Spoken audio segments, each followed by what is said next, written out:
လောကလူတွေပြောနေတဲ့ချမ်းသာစွာအိပ်စက်ရခြင်းဟာဘယ်လိုအဓိပ္ပာယ်ရှိပြီးတော့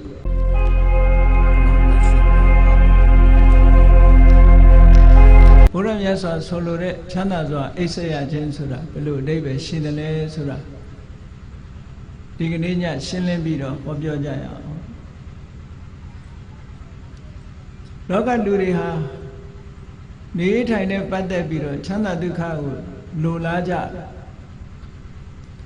စာရေးတောက်တာနဲ့ပတ်သက်ပြီးတော့လည်းချမ်းသာဒုက္ခလိုလားကြတယ်အလိုလားဆုံးကတော့လူတိုင်းဟာချမ်းသာတာအိပ်စက်ရမှုဟာလူတွေမှာငြိမ်းငြိမ်းချမ်းနဲ့ချမ်းသာတာအိပ်စက်ရမှုဟာအမြဲတမ်းတန်ဖိုးရှိတယ်လို့ပြောရမှာပါ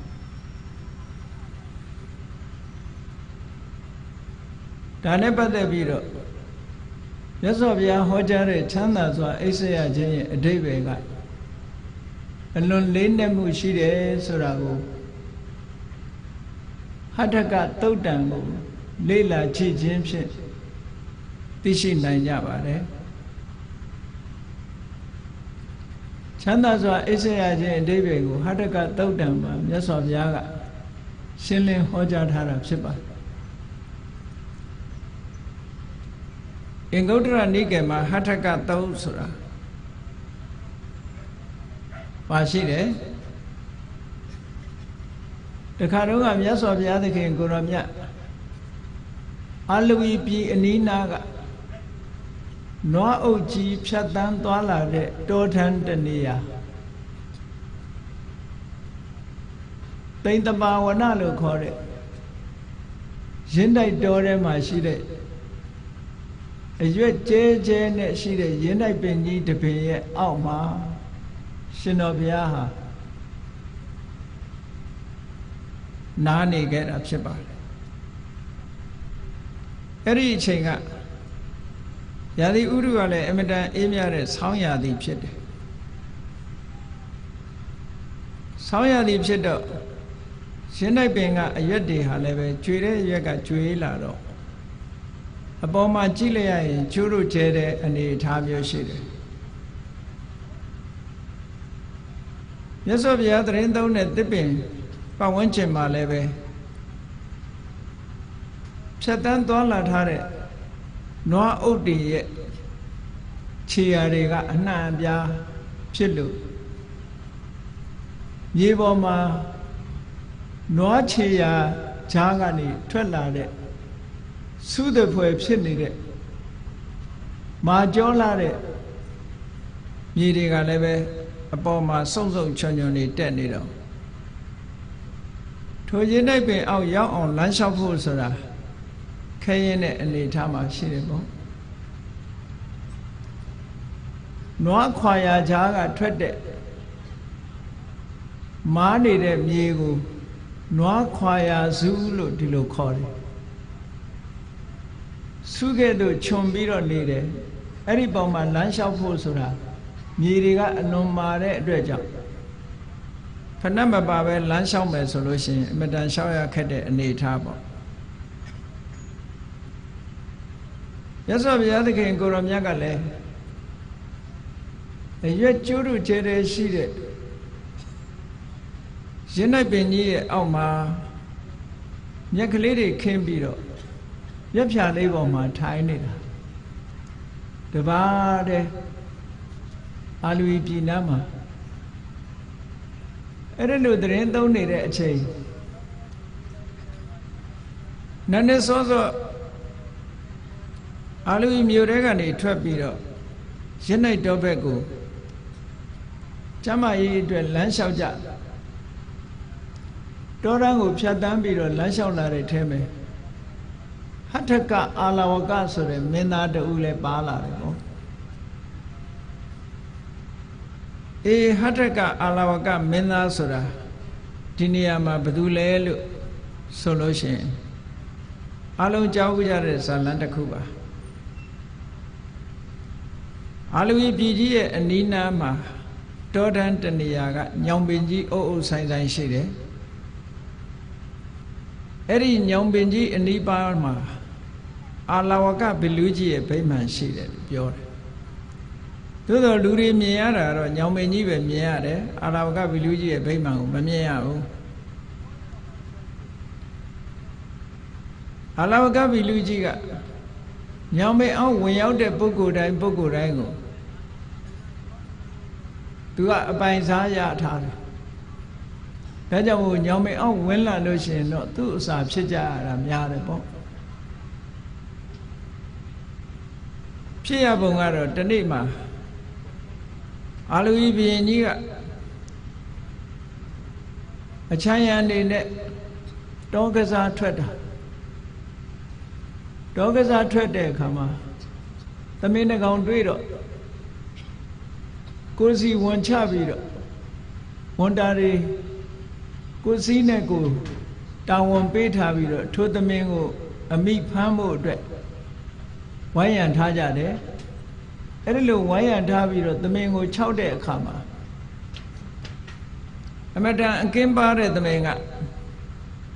ဘယ်ဘက်ကထွက်ရမယ်ဆိုတာကြည့်လိုက်တဲ့အခါကျတော့ဘုရင်ကြီးဘက်ကနည်းနည်းလူအုပ်နေနေတာမြင်တော့ဘုရင်ကြီးဘက်ကထွက်ဖို့ကြိုးစားအဲ့ဒါလို့ကြိုးစားပြီးတော့သမင်ကထွက်ပြေးသွားတယ်ပေါ့ဘုရင်ကြီးတောင်ဝန်ကြတဲ့အပိုင်းကနေပြီးသမင်ကလွတ်သွားတော့ဒါပဲမြန်မာတွေပြောနေကြတာရွှေသမင်ဘယ်ကထွက်မင်းကြီးတာကထွက်ဆိုတာအဲ့ဒါလို့လွတ်သွားတဲ့အခါကျတော့ဘုရင်ကြီးကမာနတွေတက်လာပြီးမခံနိုင်ဘူးပေါ့အများကနေပြီးတော့သေယောမာကိုမခံနိုင်သည့်အတွက်ကြောင့်ကြိတ်ပြုံးညမှာကိုမခံနိုင်သည့်အတွက်ကြောင့်သူ့ရဲ့ရဲစွမ်းတတ္တိဗလအစွမ်းပြပြီးတော့သမင်ပြေးတဲ့နောက်ကနေလိုက်တယ်နောက်ဆုံးတော့သမင်တွေဟာပြေးနိုင်တယ်များပြေးပြီးမပြေးနိုင်တဲ့အချိန်ကျတော့လဲဆင်းပြီးတော့ခံကြတာပေါ့အဲ့ဒီအချိန်မှာဘုရင်ကြီးဟာသမင်ကိုအရာဖမ်းတပ်ဖြတ်ယူပြီးတော့တကယ်တော့သမင်သားစားခြင်းလို့တော့မဟုတ်ဘူးအပျော်ပါလောက်ကြတာအဲ့ဒီသမင်ကောင်းကိုပိုင်းပြီးတော့ထမ်းလာခဲ့တယ်ဒီသမင်သူရအောင်ဖမ်းနိုင်တယ်ဆိုတဲ့စွမ်းရည်တတ္တိကိုပြခြင်းလို့သမင်ကိုထမ်းယူခဲ့ပြီးတော့မောမောပန်းပန်းနဲ့ခုနကညောင်ပင်ကြီးအောက်မှာချပြီးခဏနားနေတာဒီအခါမှာဘုရင်ကြီးကအန္တရာယ်ကြုံလာတယ်ပေါ့အာလဝကဘီလူကြီးရဲ့ပိုင်တဲ့ထဲရောက်သွားတော့အာလဝကဘီလူကြီးကနေပြီးဘုရင်ကြီးကိုဖမ်းလိုက်တယ်ပေါ့ဖမ်းလိုက်တော့ဘုရင်ကြီးကကြောက်လန့်ပြီးတော့သူ့ကိုမစားပါနဲ့သမင်သားပဲစားပါလို့ဆိုပြောတော့အာလဝကဘီလူကြီးကရဲတယ်တဲ့ဘုရင်ကြီးကိုယ်တိုင်လည်းသူ့ပစ္စည်းပဲတဲ့သမင်ကြီးကလည်းသူ့ပစ္စည်းပဲငါပစ္စည်းနဲ့ငါ့ကိုအယောင်းဝယ်မလုံးနဲ့ပေါ့သမင်လည်းငါပိုင်တာပဲမင်းလည်းငါပိုင်တာပဲဆိုတော့ဘုရင်ကြီးကခက်ကြုံတယ်သူကပြောတယ်ငါသမ္မာပုဂ္ဂိုလ်မဟုတ်ဘူးဟောဒီအာလူပြည်ကြီးကိုပိုင်တဲ့ဘုရင်ငါ့ကိုစားရင်မင်းဒီတနေ့ပဲစားရမယ်ငါ့ကိုလွတ်လိုက်မယ်ဆိုရင်မင်းငါနေ့စဉ်နဲ့အမျှတနေ့ကိုလူတယောက်ထမင်းအုပ်နဲ့ပို့ပေးမယ်ဆိုတော့အာလဝကဘီလူကြီးကစဉ်းစားပြီးတော့လက်ခံတယ်အင်းသူပြောတာဟုတ်တယ်နေ့စဉ်နဲ့အမျှပင်ပင်ပန်းပန်းမခံရဘဲနဲ့လူသားစားနေရမယ်ဆိုရင်ပိုးအဆင်ပြေတယ်သို့တော့သစ္စာတည်ရမယ်သစ္စာဆိုခိုင်းတယ်မင်းမှာသစ္စာလူမှာဂတိမင်းဆိုတာသစ္စာရှိရပြောထားရင်ပြောထားတဲ့အတိုင်းလုပ်ရတယ်ပေါ့ဘုရင်ကြီးကသစ္စာဆိုတယ်နေ့စဉ်နဲ့အမျှသူနန်းတော်ကနေပြီးတော့သူစီမံခန့်ခွဲပေးတဲ့ထမင်းအုပ်ရွက်လာတဲ့လူကိုစားပိုင်ခွင့်ပေးလိုက်တယ်အဲ့ဒီလိုစားပိုင်ခွင့်တနေ့ကိုတယောက်မှန်မှန်ပိုးဆက်ပြီးတော့ပေးမယ်လို့သူကအာမခံလိုက်တယ်အကယ်၍မပေးနိုင်တဲ့နေ့ဆိုလို့ရှိရင်သူကိုယ်တိုင်ဘလူရဲ့အစာဖြစ်ရဟောဒီလိုထားတာ အဲ့ဒါလို့သစ္စာပြုတ်ခဲ့ရတာဆိုတော့အာလဝကဗီလူကြီးကလွတ်လိုက်တယ်အာလဝကဗီလူဆိုတာအဲ့ဒီအချိန်တုန်းကဘုရားတရားသံဃာကိုမကြည်ညိုသေးတဲ့မိစ္ဆာဗလူကြီးပေါ့အမှန်တမ်းကြမ်းကြုတ်တယ်အဲ့ဒါလို့ဘုရင်ကြီးစီကအခွင့်အရေးရလိုက်တဲ့အခါကျတော့ဘုရင်ကြီးကိုလွတ်လိုက်တယ်နန်းတော်ပြန်ရောက်တဲ့အခါကျတော့အမတ်ကြီးတွေနဲ့အစည်းအဝေးခေါ်ပြီးတော့သူ့ရဲ့ဘုရင်ကြီးကသူလောက်ကင်ခဲ့တဲ့ကိစ္စတစ်ခုကိုပြောပြပညာရှိမတ်ကြီးတွေကစဉ်းစားကြတယ်ရှင်မင်းကြီးဒီနေ့တယောက်ပို့မယ်ဆိုတဲ့နေရာမှာရက်အကန့်အသတ်ခေါ်ရှိရလားလို့ဆိုဟာဘုရင်ကြီးကပြောတယ်ငါရက်အကန့်အသတ်မပြောခဲ့မိဘူးဆိုဒါဘုရင်ကြီးရဲ့မေ့လျော့ချွတ်ချုံမှုတစ်ခုပဲရက်ကန့်သက်ချက်မပေးခဲ့သည့်အတွက်ကြောင့်သူကတစ်သက်လုံးပေးနေရမယ်အဓိပ္ပာယ်ဖြစ်သွားတယ်အဲ့ဒါနဲ့ထောင်ထဲကလူတွေထုတ်ပြီးတော့တနေ့တယောက်အာလဝကဗီလူကြီးစီပို့ပေးနေတယ်ထောင်ထဲကလူတွေလည်းကုန်ရောကုန်တဲ့အခါတိုင်းပြည်မှာရှိတဲ့လူတွေတိတ်တဆိတ်လမ်းမှာညထွက်တဲ့ပုဂ္ဂိုလ်တွေဖမ်းဗလူကြီးစီသွားခိုင်းအဲ့ဒါလိုနဲ့လှုပ်လာလိုက်တာနောက်ဆုံးဘုရင်ကြီးကဖမ်းပြီးတော့ဘလူးစာကျွေးနေတယ်ဆိုတဲ့သတင်းကြောင့်လူတွေဟာအိပ်ပြင်မထွက်ရဲလောက်အောင်ကြောက်လန့်နေကြနောက်ဆုံးတော့လူရှာမရတဲ့အခါကျတော့ဘယ်လိုလုပ်ရတော့ဆိုဘုရင်နန်းတော်မှာအဲ့ဒီနေ့မှာမွေးဖွားလာတဲ့ဘုရင်သားတော်ကလေးကိုပဲပေးရတော့မယ်လောကလူတွေဟာကိုယ့်အချစ်ဆုံးပဲသားတွေသမီးတွေကိုမိဘတွေကချစ်တယ်ဆိုတာကိုယ်သဘောကျကိုယ့်ရဲ့စိတ်ထဲမှာသားသမီးလေးကိုမြင်နေရလို့ကြည်နူးနေလို့ချစ်တာတကယ်တော့လူတွေဆိုတာကိုယ့်အချစ်ဆုံးပဲအဲ့တော့ကြောင့်မို့လို့မိမိကိုယ်ကာကွယ်တဲ့အနေနဲ့သားတော်ကလေးကိုပဲဘလူးစာဖြစ်ကျွေးဖို့ရပို့ခိုင်းလိုက်ရတယ်အဲ့ဒီနေ့ဒီအာလဝီဘုရင်ကြီးရဲ့သားတော်လေးဟာတကယ်ပါရမီရှင်ကလေးပဲတာမန်ပုဂ္ဂိုလ်မဟုတ်ဘူးပါရမီကုသိုလ်တွေစီးပူးကလို့ထူးခြားတဲ့မင်းသားလေးဖြစ်တော့မြတ်စွာဘုရားသခင်ကိုရောမြတ်ကအဲ့ဒီနေ့တရက်ကြိုပြီးတော့အာလဝကဗီလူကြီးရဲ့ဘုံမိမှန်ကိုရောက်ရှိနေတာအဲ့ဒီအချိန်မှာအာလဝကဗီလူကြီးကသူ့ရဲ့ဘုံမိမှန်ထဲမှာမရှိဘူးအစည်းအဝေးသွားနေတယ်ပြန်လာတဲ့အခါမြတ်စွာဘုရားနဲ့ဘုံမိမှန်နဲ့ရောက်နေတာမြင်တဲ့အခါစိတ်တွေတအားဆိုးတယ်ပေါ့အဲ့လိုစိတ်တွေစားဆိုးလို့တညာလုံးဘုရားကိုလက်နဲ့မျိုးနဲ့ထွက်သွားအောင်ဒုက္ခရောက်အောင်တိုက်ခိုက်မောင်းထုတ်တာမြတ်စွာဘုရားကိုလုံးဝအန္တရာယ်မပြုနိုင်ဘူးအဲ့ဒါလို့မြတ်စွာဘုရားကိုတောင်မောင်းထုတ်လိုက်ရအောင်သူစိတ်ကအမတန်မှချမ်းသာတယ်အဲ့ဒါလို့ကျမ်းတဲ့အာလဝကဗီလူကြီးကိုမြတ်စွာဘုရားသခင်ကိုရောမြတ်ကလိမ္မာရင်ကျေးအောင်ဤစနစ်တွေကိုအသုံးချပြီးတော့ဆုံးမတော်မူခဲ့တယ်နောက်ဆုံးမှာအာလဝကဗီလူကြီးကသူ့လက်နဲ့ရှိသမျှတွေအသုံးချလို့ဘာမှအစွမ်းမရတဲ့အခါကျတော့ဘာလုပ်လဲဆိုရင်အရှင်ဂေါရမသူများခွင့်မပြုတဲ့အိမ်ထဲမှာကျူးကြော်ဝင်ရောက်နေတာအခုပဲထွက်သွားလိုက်ပါဆိုတော့မြတ်စွာဘုရားကဒီလိုကြမ်းတမ်းတဲ့ပုဂ္ဂိုလ်တယောက်ကိုစိတ်ဓာတ်နုညံ့သွားအောင်ဤစနစ်ကိုအသုံးပြုတဲ့အနေနဲ့သူစကားကိုနားထောင်တဲ့အနေထားသူ့ကိုဆန့်ကျင်မဲ့မလုပ်ဘူးအေးမင်းကမနေစေချင်ဘူးဆိုရင်သွားတာပေါ့ဆိုဘုရားကထားတယ်။အော်သူစိတ်ထဲမှာဘလို့ထင်တော့တညလုံးကထွက်သွားအောင်ကြိုးစားလိုက်ရတာအမျိုးကြိုးစားတာမရဘူးပေါ့အခုကျတော့လေပြောလို့ဆိုလို့လွယ်သားပဲမနေနဲ့သွားဆိုထသွားတာပဲဆိုတော့အဲ့တော့ငါပြောတဲ့အတိုင်းလှုပ်တာဟုတ်မဟုတ်သိရအောင်လို့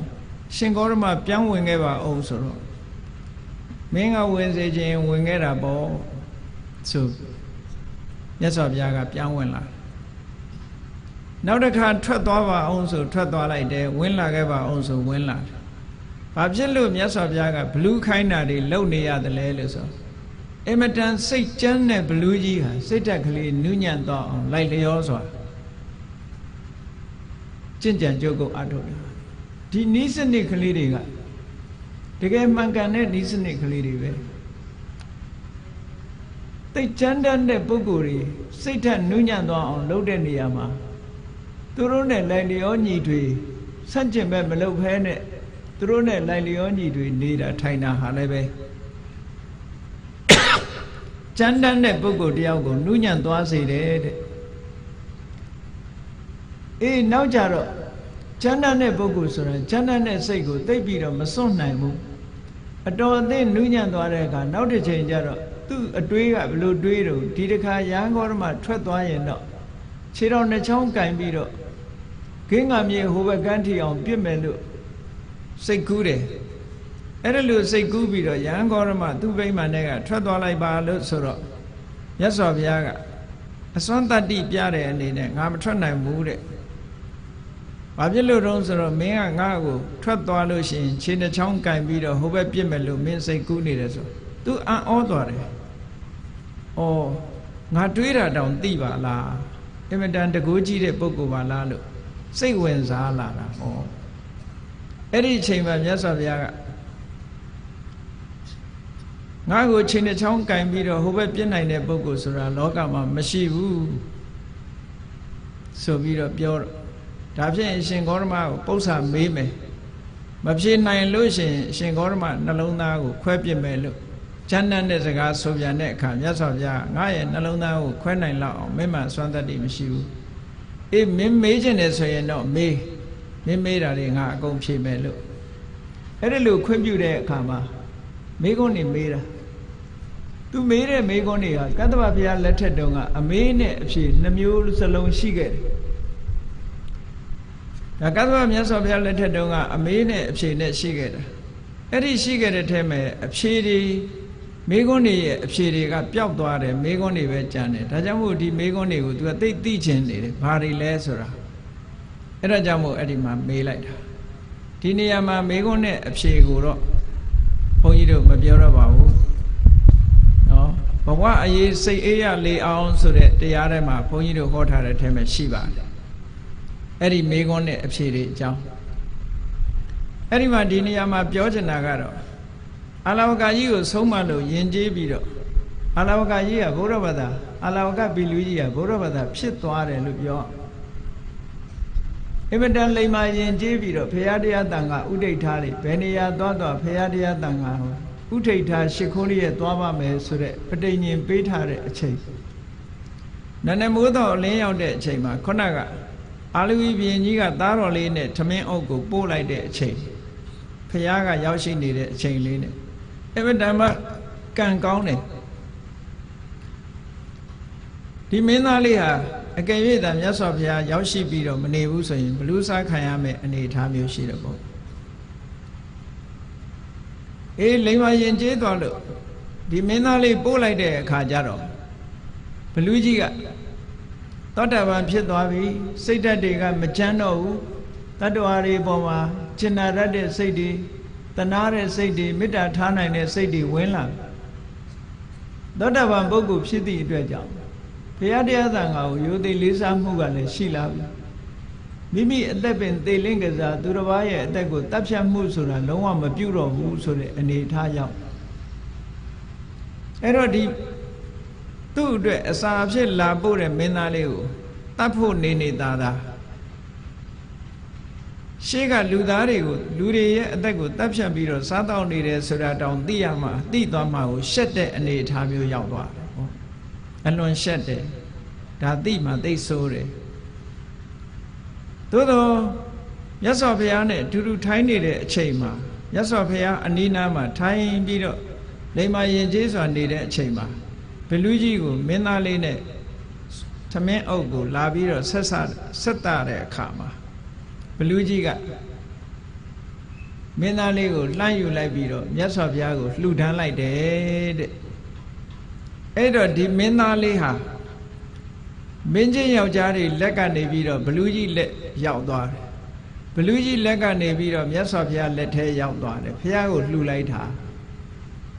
ဘုရားကိုလှူထားတဲ့မင်းသားလေးဖြစ်သွားတယ်ဒါကြောင့်မို့လို့လက်ဆင့်ပြောင်းလာတဲ့မင်းသားလေးဆိုတဲ့အဓိပ္ပာယ်နဲ့ဟဋ္ဌကလို့ဒီလိုခေါ်တာဟဋ္ဌဆိုတာလက်က ကဆိုတာတော့ခါငယ်ကနေပြောင်းလာတာလက်တစ်ခုကနေပြီးလက်တစ်ခုကိုပြောင်းရွှေ့ပြီးတော့အသက်ရှင်လာတဲ့မင်းသားလေးလို့ဒီလိုအဓိပ္ပာယ်ရတယ်မင်းကြီးယောက်ျားတွေရဲ့လက်ကနေပြီးတော့ဘလူးကြီးလက်ကနေပြီးတော့ဖယားလက်ထဲရောက်ဖယားလက်ကမှတခါမင်းကြီးယောက်ျားတွေလက်ကိုပြန်ပြီးတော့အနှံပေးလိုက်တယ်ဒါကြောင့်မို့ဒီမင်းသားလေးဟာနန်းတော်ပဲပြန်ရောက်သွားတယ်ပေါ့သို့တော်လည်းဖယားကိုလှူထားတာဖြစ်သောကြောင့်ခုခေတ်စကားနဲ့ပြောမယ်ဆိုရင်မြတ်စွာဘုရားရဲ့မွေးစားသားဖြစ်သွားပြီပေါ့အဲ့ဒါလို့ဘုရားရဲ့မွေးစားသားဖြစ်တဲ့ဟတ္တကဆိုတဲ့ဒီမင်းသားဟာသာသနာတော်မှာအလွန်ထင်ရှားလာတဲ့မင်းသားတဦးဖြစ်လာအရွယ်ရောက်လာတဲ့အခါမှာသူ့ရဲ့နောက်ကဥပဒကာတွေ900အချမ်းရံနဲ့အမတန်မှစီစီလုံးလုံးရှိတယ်ဟတ္တကဟာသူ့နောက်ပါဥပဒကာ900ကိုသူကစီးလုံးထားတဲ့နေရာမှာအလွန်အစွမ်းထက်အခြားပရိသတ်တွေတဲ့သူကစီးလုံးညီညာမှုရှိတယ်ဒါကြောင့်မို့မြတ်စွာဘုရားကဥပဒကာဒါယကာတွေကိုသာသနိကဘွယ်ထူးတွေပေးတဲ့အခါမှာဟတ္ထကအာလဝကကိုလည်းပဲဘွယ်ထူးတစ်ခုထည့်ပြီးတော့ပေးထားတယ်အဲ့ဒီဘွယ်ထူးကတော့ဘာလဲဆိုရင်သင်္ဃဝတ္ထု၄ပါးဖြင့်နောက်ပါတို့ကိုစီယုံတဲ့နေရာမှာထူးချွန်ဆုံးဆိုတဲ့ဘွဲကိုပေးတယ်စီယုံမှုထူးချွန်စုပေါ့စီယုံတဲ့နေရာမှာအလွန်ထူးချွန်တယ်လို့ဟတ္ထကအာလဝကမင်းသားလေးကိုဒီလိုပဲပေးထားတယ်သူဟာတမ္မာပုဂ္ဂိုလ်မဟုတ်ဘူးနောက်ကြတော့သောတာပန်တဂရဂံနဲ့နောက်ဆုံးအနာဂံအဆင့်ထီအောင်ရောက်သွားပြီသာသနာတော်မှာထင်ရှားတဲ့မင်းသားလေးတစ်ပါးဖြစ်လာတယ်ပေါ့သူ့မှာအံ့ဩဖွယ်ကောင်းတဲ့အံ့ဖွယ်ကောင်းတဲ့အရည်အသွေးတွေကဘာတွေတုံးဆိုရင်သူဟာတရားတရားသိကောင်းတယ်တဲ့တရားတရားကောင်းတဲ့နေရာမှာအလွန်ထင်ရှားတယ်တရားတရားကောင်းတယ်နောက်ကိုချင်းသီလနဲ့ပြည့်စုံတယ်ကိုချင်းသီလနဲ့ပြည့်စုံတဲ့နေရာမှာလည်းပဲအလွန်ထင်ရှားတယ်နောက်တစ်ခုကမကောင်းတာလုပ်ရမှာမဟုတ်တာပြောရမှာမဟုတ်တာကြံစီရမှာအလွန်ရှက်တတ်တယ်ဆက်ဆုပ်တတ်တယ်မကောင်းတာလုပ်ရမှာမကောင်းတာပြောရမှာမကောင်းတာကြံရမှာအလွန်ကြောက်လန့်တတ်တယ်ဟိရိဥတ္တပနဲ့ပြည့်စုံတယ်လို့ဒီလိုပြောတာအေးဒါတွေမကဘူးဟတ္တကမင်းသားလေးဟာမြတ်စွာဘုရားထံကတရားဓမ္မတွေနာယူပြီးယဟန်တော်ရှင်မြတ်တွေစီကယဟန္တာရှင်မြတ်တွေစီကတရားဓမ္မကိုနာယူထားလို့တရားဓမ္မနဲ့ပတ်သက်လာလို့ရှိရင်ဘုဒ္ဓတွေအများကြီးရှိတယ်တဲ့ဘုဒ္ဓတွေအများကြီးရှိတယ်နောက်တစ်ခုကတော့တရားတရားကောင်းတဲ့ပုဂ္ဂိုလ်ဖြစ်သည့်အားလျော်စွာအမြဲတမ်းစွန့်လွတ်လှူဒန်းမှုရရောမှုဆိုတဲ့စာခခုံနဲ့လည်းပြည့်စုံတယ်နှမျောတွန့်တူခြင်းမရှိဘူးဟတ္တကမင်းသားလေးဟာစွန့်ကြဲပိတ်ကန့်တဲ့နေရာမှာလည်းပဲအမတန်မှရရောတယ်နောက်ကုံတစ်ခုကတော့သူဟာပညာထက်မြက်တယ်လို့ဒီလိုဆိုတယ်ထက်မြက်တဲ့ပညာဆိုတာတာမန်အခြေခံပညာမျှတာမကဘူးသင်္ခါရတရားတွေကိုအနိစ္စဒုက္ခအနတ္တလို့ဖြစ်မှုပြက်မှုတွေကိုရှုမြင်တဲ့နေရာမှာလည်းပဲသူပညာအလွန်စင်တမ်းမြင့်တယ်သောတာပန်ကနေသဂရဂံနေအနာဂံဆိုတော့ဝိပဿနာဉာဏ်ဟာအလွန်ရင့်တန်တယ်ပေါ့ယဟန္တာအဆင့်ဖြစ်ဖို့ရာဝိပဿနာဉာဏ်မျိုးသာသူ့မှာလိုနေသေးတာဟုတ်အဲ့တော့ယဟန္တာဖြစ်ဖို့ဝိပဿနာကြတော့အနာဂံဖြစ်တဲ့ဝိပဿနာတဲ့ပိုတဲ့အဆင့်မြင့်တယ်လို့ပြောအောင်မှာပေါ့အေးအဲ့ဒါလို့ထူးချွန်တဲ့ဟတ္တကမင်းသားလေးအံ့ဩဖွယ်သူ့ရဲ့ဂုံကြီးဂုံသွေးတွေရှစ်မျိုးနဲ့ပြည့်စုံတဲ့နေရာမှာသူဟာဒီလိုထူးခြားပေမဲ့လို့ထူးခြားမှုကိုထုတ်ဖော်ပြောဆိုဖို့အလွန်ဝန်လေးတဲ့ပုဂ္ဂိုလ်တူတဲ့အဲ့ဒါကိုအပိစ္ဆလို့ခေါ်တယ်လောကမှာလူတွေကကိုယ်ရှိလို့ရှိရင်ရှိတာတဲ့ပို့ပြီးတော့ကြွားကြင်ကြတယ်ဟောအေးဟောဒီဟတ္တကမင်းသားလေးကတော့ဘယ်တော့မှသူ့ရဲ့ဂုံကြီးဂုံသွေးကိုထုတ်ဖော်ပြောဆိုဘူးသူ့ကိုဂုံကြီးဂုံသွေးကိုသူများသိမှစိုးတယ်ခက်ကုတ်ကုတ်ရိုးရိုးလေးပဲနေတယ်သူ့ရဲ့ဂုံကြီးဂုံသွေးတွေကိုဘယ်တော့မှထုတ်ဖော်ပြောဆိုလို့မရှိဘူးဒါကြောင့်မို့လို့အပိစ္ဆလို့ဆိုတဲ့ဒီအလိုနီးချင်းဆိုတဲ့ဂုံအင်္ဂါနဲ့လည်းပြည့်စုံတယ်လို့ဒါကဒီပုဂ္ဂိုလ်ရဲ့ ပတ်သက်တဲ့အည်အသွေးတွေဟောဒီဟတ္တကမင်းသားလေးဟာသင်္ဃဝတ္ထုတရား၄ပါးနဲ့ပြိဿတ်ကိုစီယုံတဲ့နေရာမှာအမြဲတမ်းထူးချွန်တယ်တခါတော့ကသူ့နောက်လိုက်နောက်ပါပြိဿတ်တွေကစီလုံးညီညီညွတ်ညွတ်နဲ့မြတ်စွာဘုရားစီလာတော့မြတ်စွာဘုရားကအမြဲတမ်းညီညွတ်တဲ့သူ့ရဲ့နောက်လိုက်နောက်ပါတွေကိုချီးပြီးဘုရားကဟတ္တကတဲ့ဒီပြိဿတ်တွေကိုဘယ်လိုလုပ်ပြီးတော့စီယုံထားတာတုံးလို့မြတ်စွာဘုရားကမေးတယ်မေးတဲ့အခါကျတော့အရှင်ဘုရားတဲ့မြတ်စွာဘုရားဟောထားတဲ့သင်္ဃဝတ္ထုတရား၄ပါးရဲ့ဤစနစ်အတိုင်းတပည့်တော်စီယုံတာပါအသင်းအဖွဲ့လုပ်ပြီးတော့ဆောင်ရွက်ကြတဲ့ပုဂ္ဂိုလ်တိုင်းသင်္ဃဝတ္ထုတရား၄ပါးဆိုတာမှတ်သားပြီးတော့စီယုံတဲ့နေရာမှာအမြဲတမ်းအရေးကြီးပါတယ်နော်အေးအစည်းအရုံးလုပ်ရုံနဲ့မကဘူးမိသားစုထဲမှာလည်းပဲစီယုံဖို့အမြဲတမ်းအရေးကြီးတယ်ပေါ့မိသားစုဟာဒါအသေးငယ်သုံးသော society လို့ပြောရမှာပါလူတွေရဲ့ society ဟာမိသားစုတစ်ခုဟာ society လေးတစ်ခုပဲကိုမိသားစုအတွင်းတောင်တချို့ကမစည်းရုံးနိုင်တဲ့အတွက်ကြောင့်တယောက်နဲ့တယောက်မတည့်ကြဘူးလေညီကိုမောင်နှမတွေတယောက်နဲ့တယောက်မတည့်ဘူးတဲ့နော်အမေနဲ့သားသမီးတွေနဲ့မတည့်ဘူးတဲ့အဖေနဲ့သားသမီးတွေနဲ့မတည့်ဘူးတဲ့မစည်းရုံးနိုင်ကြဘူးပေါ့အဲ့ဒီမစည်းရုံးနိုင်တာဘာကြောင့်လဲလို့ဆိုလို့ရှိရင်အခုပြောရတဲ့သင်္ဃဝတ္ထု၄ပါးဆိုစည်းရုံးဖို့ရာအတွက်ဒီအကြောင်းအချက်၄မျိုးအသုံးမချလို့ပဲဒါ four conditions of unity ပေါ့ four conditions of unity ဖြစ်ဖို့ရာအတွက်ဒီအကြောင်း၄မျိုးဟာအမှန်တမ်းအရေးကြီးတယ်ဒါကြောင့်မို့အသင်းအဖွဲ့လုပ်တဲ့ပုဂ္ဂိုလ်ပဲဖြစ်စေမိသားစုပဲဖြစ်စေတစုတဝိတဲ့နေတဲ့အချိန်ခါကာလမှာဟောဒီစီယုံရေးတရား၄မျိုးသင်္ဃဝတ္ထုတရား၄မျိုးဟာအမှန်တမ်းအရေးကြီးတယ်သင်္ဃဆိုတာစုစည်းပေးတာတဲ့လူတွေစည်းလုံးညီညွတ်နေအောင်စုစည်းပေးနိုင်တဲ့စွမ်းအားရှိတယ်အဲ့ဒီ၄မျိုးကဘာလဲလို့ဆိုရင်ဒါနပေးတာကမ်းတာရှိရမယ်စည်းလုံးညီညွတ်မှုအတွက်ပေးမှုကမ်းမှုဟာအမှန်တမ်းအကောင်းဆုံးသောစည်းလုံးဒါကြောင့်မို့ပေးကမ်းခြင်းသည်အောင်မြင်ရာအိလို့ပြောတာနော်ခုခေတ်လူတွေပို့ပြီးတော့သဘောပေါက်တာပေါ့ဘာဖြစ်ဖြစ်ပေးလိုက်လို့ရှိရင်ချောတယ်ပေါ့မပေးရင်မချောဘူးဟုတ်လားအရာရာဟာပေးလိုက်လို့ရှိရင်လုပ်ငန်းကင်တာချောမွေ့အောင်မြင်သွားနိုင်တယ်ပေါ့ဒါလည်းစီယုံရေးတစ်ခုပဲဒါနဆိုတာပေးရကမ်းရတယ်မိသားစုအတွင်းမှာပဲဖြစ်စီပေးရကမ်းရတယ်နော်အမေဖေလှုပ်တဲ့ပုဂ္ဂိုလ်ကခရီးသွားတယ်ပြန်လာတဲ့အခါသားလေးအတွက်သမီးအတွက်ဆိုဟောဝဲလာပေးတယ်မွေးနေ့ဆိုရင်မွေးနေ့လက်ဆောင်လေးပေးတယ်သားသမီးတွေမွေးနေ့ဆိုရင်မွေးနေ့လက်ဆောင်လေးပေးတယ်လူကျင်နာလေးတွေဝယ်ပေးတယ်ဝယ်ပေးရင်ဟောသားသမီးကလည်းအမေကိုပို့ချစ်လာတယ်အဖေကိုပို့ချစ်လာတယ်ဟောသားသမီးဘက်ကကြည့်လို့ရှိရင်လည်းအမေအဖေကိုဘယ်တော့မှပြစ်မထားဘူးဟင်းကောင်းလေးတစ်ခွက်ချက်ရင်အမေအိမ်ပို့ပေးတယ်အဖေအိမ်ပို့ပေးတယ်အမေကြိုက်တတ်တဲ့အစာလေးအဖေကြိုက်တတ်တဲ့အစာလေးဟောတယ်လို့ပေးတာ။အော်ဒီအဝတ်ကလေးကတော့အမေနဲ့တော်တယ်ဒီအဝတ်ကလေးကအဖေနဲ့တော်။အော်မိဘဆိုတာဟာသားသမီးကပေးပြီဆိုလို့ရှိရင်ဂုံယူပြီးတော့တပြပြဒါသားလေးကပို့လိုက်တာဒါကသမီးလေးကပို့လိုက်တာနဲ့ဆိုပြီးတော့ပေးလိုက်တာဆိုပြီးဂုံယူလို့မဆုံးဘူး။အေးဒါကြောင့်မလို့ဒါဟာစီယုံရေးတစ်ခုပဲစီယုံတယ်ဆိုတာမေတ္တာနှောင်ကြိုးတဲပေးတာပဲတယောက်နဲ့တယောက်မေတ္တာချင်းစီးလုံးမိသွားတာဒီအဓိပ္ပာယ်ကိုပြောတာလူတွေကတဦးနဲ့တူမေတ္တာနှောင်ကြိုးဖြစ်ထိန်းထားနိုင်မှသာလျှင်စီယုံမှုဆိုတာမပြိုကွဲနိုင်ဘူးတဲ့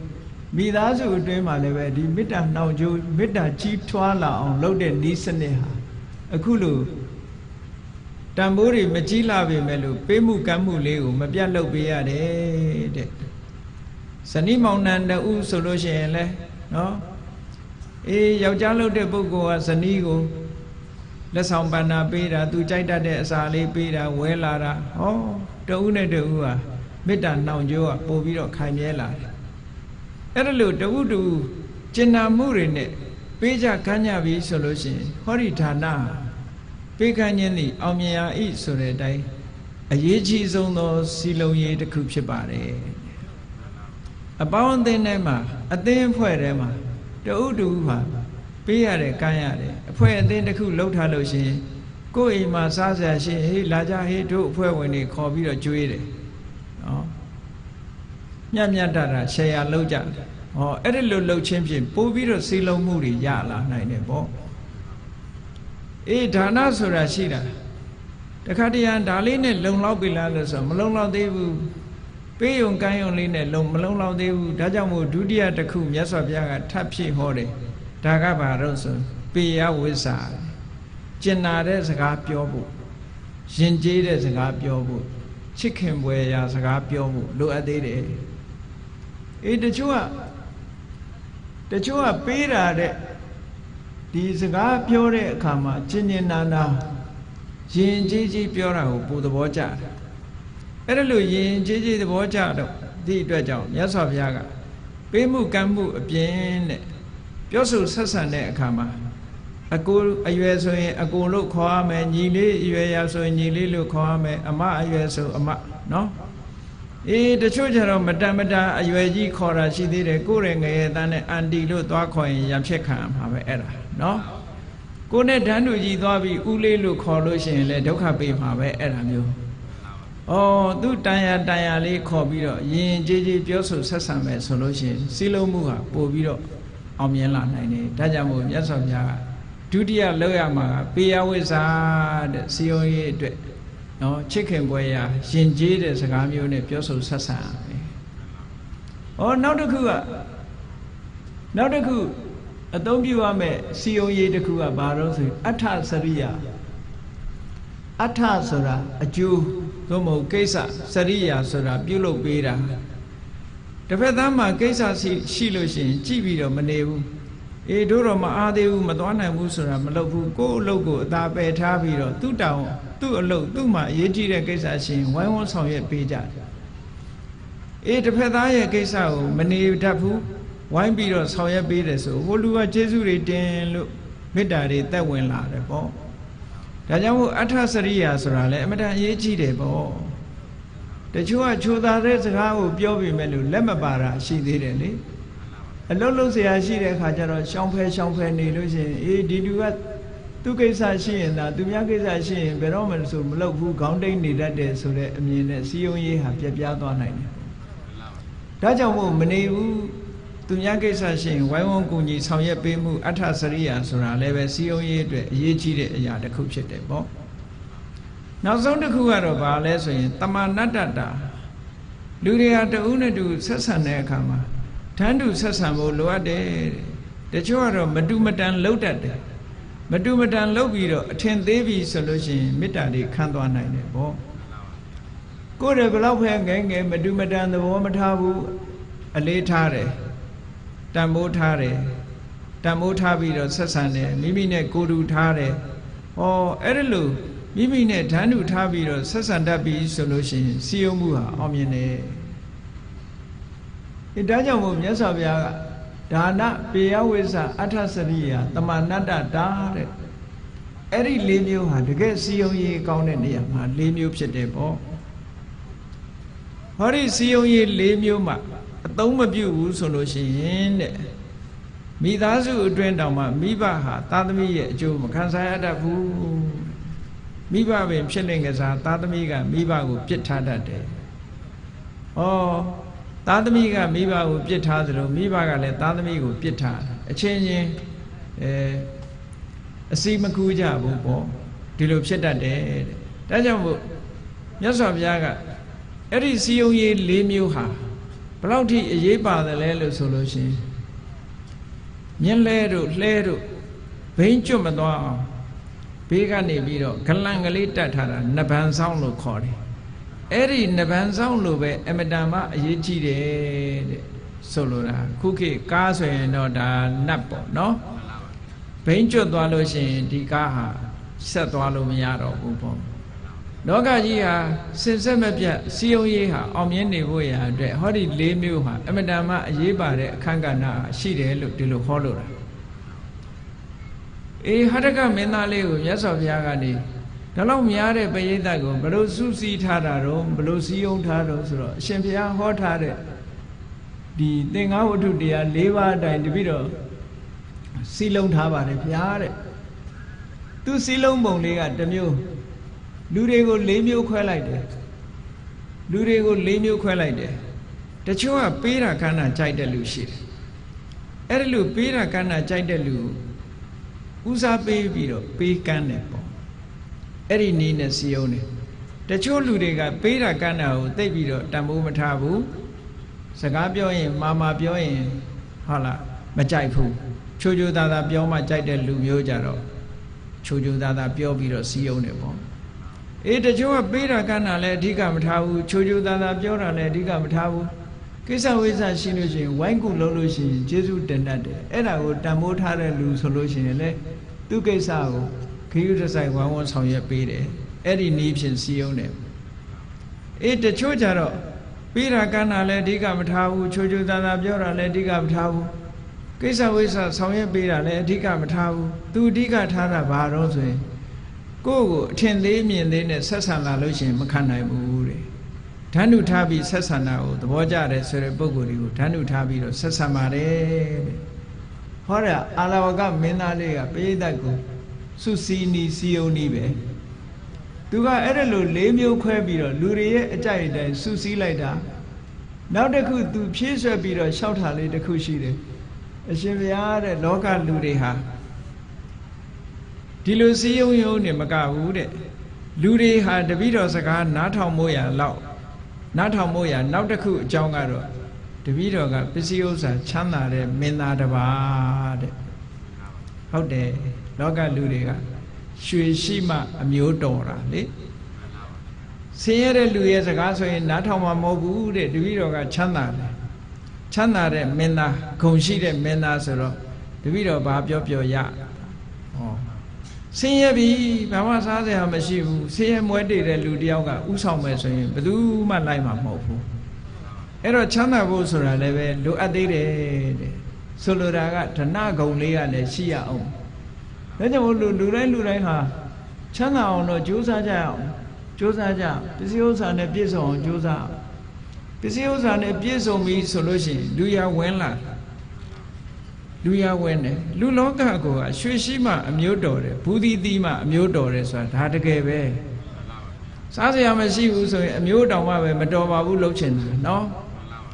စားစရာရှိပြီတိတ်ပြီးတော့အောင်မြင်လာပြီကြီးပွားလာပြီယာရုတွေကြီးလာပြီဆိုရင်ကြမ်းဖန်ပြီးတော့အမျိုးဆက်တယ်ကြမ်းဖန်ပြီးတော့အမျိုးဆက်တယ်အဲ့ဒီလိုယာရုလည်းမရှိဘူးစီးစိမ်ဥစ္စာလည်းမရှိဘူးဆိုတဲ့ပုဂ္ဂိုလ်ကြတော့ကြမ်းဖန်ပြီးတော့အမျိုးတွေကနေပယ်ထုတ်တယ်ဒါလူတွေရဲ့သဘာဝကိုပြောပြတာเนาะအဲ့ဒါကြောင့်မလို့အာလဝကမင်းသားကလျှောက်တယ်ဟတ္တကမင်းသားလျှောက်တယ်အရှင်ဘုရားတဲ့တပည့်တော်စကားလူတွေကနားထောင်မှာပေါ့တဲ့တပည့်တော်ကဘာဖြစ်လို့လို့ဆိုရင်ချမ်းသာကြွယ်ဝတဲ့ပုဂ္ဂိုလ်တယောက်ပါတဲ့ပေးနိုင်ကမ်းနိုင်တဲ့လူတယောက်ပါတဲ့အဲ့ဒါလည်းပဲသူစီယုံဖို့အောင်မြင်ခြင်းရဲ့အကြောင်းတစ်ခုပဲလို့အဲ့တော့အဲ့ဒီမင်းသားဟာ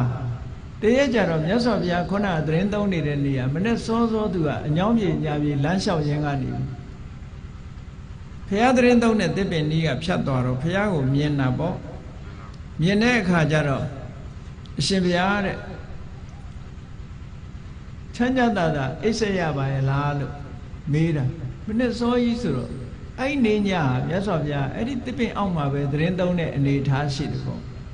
ဒါကြောင့်မို့မနေ့စောစောသူရောက်လာတဲ့အခါကျတော့ဘုရားထိုင်နေတာတွေ့တော့အရှင်ဘုရားညကချမ်းသာကျင်းရပါရဲ့လားလို့မေးလိုက်တာနော်ကျင်းတယ်ကိန်းဆက်တယ်ဆိုတဲ့ဗမာစကားဟာကိန်းအောင်တယ်ဆိုတဲ့လာတာအဲ့ဒီကိန်းကနေပြီးတော့ဘလို့ကြောင့်ကျင်းပြောင်းသွားတယ်လဲမသိဘူးနော်ကိန်းအောင်မွေးလျော်ဆိုတာကတူဒီတနေရာဒီအာယုံမျိုးမျိုးစိတ်တွေမလွင်ပါစေပဲနဲ့တူဒီနေတာထိုင်တာကိုကိန်းအောင်တယ်လို့ဒီလိုအဓိပ္ပာယ်ရတယ်အဲ့ဒီကနေဆက်ပြီးတော့ဒီကိန်းနဲ့ကျင်းတယ်ဆိုတဲ့စကားလုံးကိုကြည့်ပြီးတော့ဘုန်းကြီးတွေလည်းဘယ်အချိန်ဖြစ်ဖြစ်တကားတွေကလာလို့ရှိရင်ရှင်ဘုရားကျင်းနေသလားကြီးမေးတာဒါပေမဲ့အဓိပ္ပာယ်ကကျင်းနေသလားဆိုအိတ်နေသလားဆိုဘုန်းကြီးတွေတဏီကုံအိတ်နေတဲ့အဓိပ္ပာယ်ရောက်တယ်ဘယ်ချိန်လာအဲ့ဒါတဘာတဲ့နေရင်တော့အရှင်ဘုရားကျင်းနေတာလားနဲ့မေးကြတယ်နော်အဲ့ဒီကျင်းနေတယ်ဆိုတဲ့အဓိပ္ပာယ်ကအိတ်နေတယ်ဆိုတဲ့အဓိပ္ပာယ်မဟုတ်ဘူးတဘာဒီကိန်းအောင်နေတယ်လို့ဒီလိုပြောတာနော် ပဋိသန္လာနဆိုတဲ့စကားလုံးကလာတာတပါးဒီကိန်းအောင်တယ်ဆိုတာအာယုန်တပါးစိတ်တွေမလွင့်ပွားရအောင်ထိမ့်သိမ့်ပြီးတော့ကမ္မထာဘာဝနာနဲ့နေမယ်ဒီလိုစိတ်ကိုအာယုန်နေတဲ့မှာထွေပြားပြီးတော့မသွားအောင်ကမ္မထာအာယုန်တစ်ခုတည်းနဲ့တမာတိလုပ်ငန်းတစ်ခုလုပ်ပြီးတော့နေတာမျိုးကိုကိန်းအောင်တယ်လို့ဒီလိုပြောတာเนาะအခုတော့လူတွေဟာဒီအဓိပ္ပာယ်မဟုတ်တော့ဘူးဘုန်းကြီးကျိန်းနေတယ်ဆိုတော့ဘုန်းကြီးတွေကျိန်းတာဆိုတော့အိတ်နေတာလို့အဓိပ္ပာယ်ယူတယ်အဲ့ဒီအဓိပ္ပာယ်ကတော့မမှန်ဘူးပေါ့เนาะကောင်းပြီဒီမင်းသားလေးကမေးတယ်မြတ်စွာဘုရားကိုတွေ့တဲ့အခါရှ िख ိုးဝချပြီးအရှင်ဘုရားချမ်းချမ်းသာသာကျိန်းဆက်ရပါရဲ့လားဆိုတော့မြတ်စွာဘုရားဖြေတယ်အေးငါချမ်းချမ်းသာသာအိပ်ရပါတယ်တဲ့လောကမှာချမ်းချမ်းသာသာအိပ်ရတဲ့အထက်မှာငါဟာတရားပါဝင်ဖြစ်ပါတယ်လို့ဘုရားဒီလိုမိတ်လိုက်တော့အဲ့တော့ तू ကဖြေစေချင်တာဟာအိပ်လို့မရဘူးညာအေးလိုက်တာနေရာလည်းမကောင်းလေလေးကလည်းတူတိုက်ဆောင်းရသည်ကြီးလည်းဖြစ်တယ်သူဖြေစေချင်တာကတော့ချမ်းချမ်းသာသာမအိပ်ရဘူးလို့ထင်ပြီးမေးတဲ့အမေကိုဘုရားကဖြေလိုက်တာအေးချမ်းချမ်းသာသာအိပ်ရတယ်တဲ့ချမ်းချမ်းသာသာအိပ်ရတဲ့ထဲမှာငါလည်းတယောက်ပါဝင်ဖြစ်တယ်လို့ဒီလိုဖြေလိုက်တော့ तू ကမင်းသားလေးကဒီအဖြေကိုမကျေနပ်လို့ဆက်ပြီးတော့မေးတယ်အရှင်ဘုရားတဲ့ဗျာတိဥရုကြီးကလည်းဆောင်းရသည်ကြီးတဲ့ဆောင်းရသည်မှာအေးဆုံးရက်ဟာရှိရရှိတယ်လို့ဆိုတယ်ပေါ့အဲ့ဒီခေတ်ကပေါ့ဒီခေတ်တော့ဒါတွေကမှန်ညီမမှန်တော့မှာပေါ့အန္တရထကလို့ခေါ်တယ်အန္တရအထကဂျားရှိရဂျားရှိရဆိုတာတဘူတွဲတပေါင်း2လအကြာရှိရဟာအေးဆုံးပဲလို့ဆိုတာဒီနေရာမှာတဘူတွဲတပေါင်းဆိုတဲ့နေရာမှာဒီဗမာတွေရဲ့လရေတွက်ပုံနဲ့ဘုရားမြတ်စွာလက်ထက်ကလရေတွက်ပုံဟာမတူဘူးဆိုတာကိုသတိထားဖို့လိုတယ်ပေါ့အဲ့တော့အေးဆုံးရှိရဟာဘယ်ဟာလဲလို့ဆိုရင်တဘူတွဲလမပြည့်မီ4ရက်နဲ့တဘူတွဲလပြည့်အပါဝင်နောက်က4ရက်အဲ့ဒီ8ရက်ဟာအေးဆုံးလို့ဒီလိုပြောတာနော်အန္တရထကဆိုတာဂျားရှိရဆိုတာတဘူတွဲလပြည့်ဟာအေးဆုံးဒါကြောင့်မို့လို့ဗမာတွေဟာတဘူတွဲလပြည့်နေ့ဆိုလို့ရှိရင်မိဘုံပွဲကျင်းပပြီးတော့မြတ်စွာဘုရားကိုလှူကြတယ်ပူဇော်ကြတယ်ဒီအချိန်မှာကြွဲကြိုပြားတောင်အေးလို့ဘုရားလည်းအေးမှာပဲဆိုပြီးတော့เนาะနသာထင်းနေနဲ့မိခင်မို့ရာအတွက်ရည်မှန်းပြီးတော့လှူဒန်းလေးရှိကြတယ်ပေါ့ဗမာပြည်မှာတော့အခုပွဲတစ်ခုတိုးတာကတော့ထမနေပွဲပေါ့အဲ့တော့မိဘုံပွဲဆိုတာဒီနသာထင်းနေနဲ့ဘုရားကိုမိပူဇော်တဲ့ဟာအဝတ္တမအေးတဲ့အရက်ကိုအချိန်ကိုအတိမပြုတဲ့အနေနဲ့မြတ်စွာဘုရားကိုမိအိုးကင်းနေနဲ့မိဖို့ပြီးတော့လှူတဲ့သဘောပေါ့အဲ့တော့အေးဆုံးရှိရဆိုတဲ့နေရာမှာတဘူရဲလာပြီဆိုတာဗမာပြည်ကတဘူရဲလာပြီလို့သုံးတာဟာကောင်းကင်ကလာကြီးကတော့ပြည့်တယ်ဒါပေမဲ့လို့ရက်30ဖြစ်တဲ့လကမပြည့်သေးဘူးလာပြီဆိုတဲ့အဓိပ္ပာယ်ဟာကောင်းကင်ကလာပြည့်တာကိုပြောတာမြတ်စွာဘုရားလက်ထက်တုန်းကလာပြီဆိုတဲ့နေရာမှာကောင်းကင်ကလာလဲပြည့်တယ်ရက်30လာလဲပြည့်တယ်ဒီလိုယူရမှာကောင်းကင်ကလာပြည့်တယ်လို့ရက်30လာလဲပြည့်တယ်လို့ဆိုတော့ဒီတဘူရဲတပေါင်း2လအကြာရှိရဆိုတဲ့နေရာမှာတဘူရဲလာပြည့်နေ့အပါဝင်နော်ရှိရကိုပြောတာအဲ့ဒီရှိရဟာစံချိန်တင်လောက်အောင်အေးတဲ့ရာသီလို့အန္တရထကဆောင်းရာသီမှာအေးဆုံးအချိန်လို့ဒီလိုသတ်မှတ်တယ်စာပေတွေထဲမှာပေါ့သို့တော့ရာသီဥတုတွေကခေပြောင်းလာတဲ့အတွက်ကြောင့်ပြောင်းလာတာကိုတော့တတိထားရမှာပေါ့အဲ့ဒီအချိန်တုန်းကအေးပေမဲ့လို့အခုချိန်ကျတော့အေးချင်မှအေးမှာပေါ့အဲ့ဒါတော့ထက်စဉ်းစားရမှာဟိုချိန်တုန်းကဒီရာသီဟာအေးဆုံးပဲလို့ဆိုတယ်အဲ့တော့မြတ်စွာဘုရားသတင်းသုံးနေတဲ့အချိန်ကလည်းပဲအဲ့ဒီရှိရထဲကတရရဲ့မှာသတင်းသုံးနေတဲ့အချိန်ဖြစ်လို့ဟတ္တကမင်းသားကလျှောက်တယ်ရှင်ဘုရားတဲ့ရာသီကလည်းဆောင်းရာသီကြီးတဲ့အေးဆုံးဖြစ်တဲ့ရှိရထဲမှာလည်းရောက်နေတယ်တဲ့ပြီးတော့လေလေးကလည်းတဟုဟုတိုက်နေတယ်ပတ်ဝန်းကျင်ကလည်းပဲနွားတွေဖြတ်တန်းသွားတာထားလို့မြေတွေကလည်းမညီမညာနွားခွာစူးတွေနဲ့ခြုံတက်ပြီးတော့နေတယ်အရှင်ဘုရားသတင်းသုံးတဲ့ရင်းတိုက်ပင်ရဲ့အရွက်တွေကလည်းအမတန်ကျိုးရချဲတဲ့နဲ့အိုးဆိုင်ဆိုင်မရှိဘူးတဲ့ အောက်ကခင်းထားတဲ့မြက်ခင်းလေးကလည်းပါပါလေးရဲ့ဒီလိုနေရာမျိုးမှာနေထိုင်တာဖြစ်ပါရဲ့သားနဲ့ချမ်းချမ်းသာသာအိပ်ရရဲ့လားဆိုတော့အေးငါချမ်းချမ်းသာသာအိပ်ရတယ်လို့ဆိုတာဘယ်လိုအဓိပ္ပာယ်ပါလဲဖေဟာဟောသူ့အနေနဲ့ကတော့မြတ်စွာဘုရားချမ်းချမ်းသာသာအိပ်ရတယ်လို့ तू မထင်ဘူးဟုတ်တာပေါ့ဆောင်းရာသီကြီးမှာလေတဟူးတိုက်နေတဲ့ဒေသထဲမှာအင်မတန်အေးတဲ့နေရာနော်သင်္ကန်းလေးကလည်းပါတယ်သင်္ကန်းတွေကလည်းအင်မတန်အေးတယ်လေလေးကလည်းမြောက်လေလေးကလည်းတိုက်နေတယ်အဲ့ဒီအချိန်မှာဘယ်လိုလုပ်ချမ်းချမ်းသာသာအိပ်ဘုန်းကြီးတို့တွေစဉ်းစားတာကြည့်တော့ဆောင်းရာသီမှာအိပ်ပြင်ထွက်ပြီးတော့အဝတ်ပါးလေးနဲ့နေကြည့်ပါလားဘယ်လိုလုပ်ချမ်းသာမှာတော့နော်ချမ်းလွန်းလို့အိပ်လို့တောင်ရမှာမဟုတ်ဘူးသို့တော်မြတ်စွာဘုရားကအေးငါချမ်းချမ်းသာသာအိပ်ရတယ်လောကမှာချမ်းချမ်းသာသာအိပ်ရတဲ့ပုဂ္ဂိုလ်တွေထဲမှာငါတယောက်ပါဝင်မဲလို့ပြောလိုက်တာအံ့ဩဖွယ်ရဖြစ်လို့ဒီမင်းသားကမေးတယ်အဲ့ဒီတော့မြတ်စွာဘုရားကအေးမင်းကမေးတော့ငါဖြေရအောင်မယ်တဲ့အဲ့တော့ငါပြောမဲ့စကားကိုမင်းအရင်ဖြေရလိမ့်မယ်တဲ့ငါပြောမယ်တဲ့အမတန်ချမ်းသာကြွယ်ဝတဲ့တထေးသားသို့မဟုတ်တထေးနဲ့တထေးသားလှပဆန်းကျဲတဲ့တိုက်ကြီးတစ်ခုကိုတည်ထားတယ်တကားတွေလည်းတတ်ဆင်ထားတယ်လေသာဝရင်းတွေတတ်ဆင်ထားတယ်အမတန်မှခန်းခန်းနာနာဆောက်လုပ်ထားတယ်အဲ့ဒီတိုက်အိမ်ကြီးဟာအဲ့ဒီတိုက်အိမ်ထဲမှာတဲ့ငွေရှည်ကော်စောကြီးတွေခင်းထားပြီးတော့အိတ်ဆက်ရာတလွန်ညောင်ဆောင်ကလည်းအမတန်မှခါနာတယ်ခုခေတ်လို့ဆိုလို့ရှိရင်တော့ဆိုဖာကြီးနဲ့ပေါ့နော်ဆိုဖာကြီးတွေနဲ့အမတန်မှဣဆက်ညံ့ညောတဲ့အိယာပေါ်မှာအခန်းကလေလုံမိုးလုံဣဆက်ညံ့ညောတဲ့အစင်တန်းမြင့်တဲ့အိယာကြီးပေါ်မှာအိတ်ဘေးကလည်းပဲဇနီးလေးယောက်ကနေခြံရံပြီးတော့ပြုစုနေတယ်တညလုံးလဲစီမီကလေးထွန်းထားတယ်အဲ့ဒီလိုအိယာမျိုးမှာအိတ်ဆက်နေရတဲ့တထေးသားဟာမင်းဘယ်လိုထင်သလဲတဲ့အဲ့ဒီလူဟာသိချမ်းချမ်းသာသာအိယာမယ်လို့မင်းထင်သလားလို့ဆိုတော့အရှင်ဘုရားတဲ့